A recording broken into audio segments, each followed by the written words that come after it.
నేను ఎందుకు అభిమానించినంటే కరోనా టైంలో ఆమె చాలా సాక్రిఫైస్ జనాల దగ్గర అంటే పేద ప్రజల దగ్గరికి పోయి కరోనా కోసం చాలా అద్భుతంగా పనిచేసినటువంటి సందర్భాల్లో నాకు అభిమానాన్ని వ్యక్తం చేసిన నేను.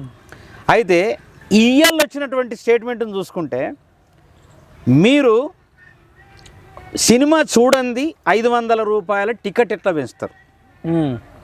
చాలా తప్పు కదా. సినిమా చూడాలి కదా.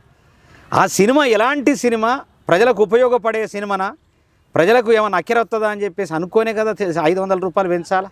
ఇప్పుడు ఎంత టికెట్? ఎంత? 1000 రూపాయల టికెట్. అది 1000 రూపాయలు. వీళ్ళు ఈ పిల్లగా ఈ శ్రీతేజు రేవతి వీళ్ళ ఫ్యామిలీ 12,000 రూపాయలు 12,000 టికెట్ కొనుక్కొని పోయినరంట. 12,000 అంటే అక్కడ అంటే బ్లాక్లో కొనుక్కున్నట్టున్నారు. 3,000 రూపాయలు అట్లా 4,000 రూపాయలు కూడా. ఇక అదంతా జరుగుతూ ఉంటుంది. మరి ఇల్లీగలే. మరి ఇక 12,000 రూపాయలు ఖర్చు పెట్టిరట. 1000 రూపాయల టికెట్ను 12,000 రూపాయలు ముగ్గురు కలిసి తీసుకున్నటువంటిది మనకు వస్తున్నటువంటి వార్తలు.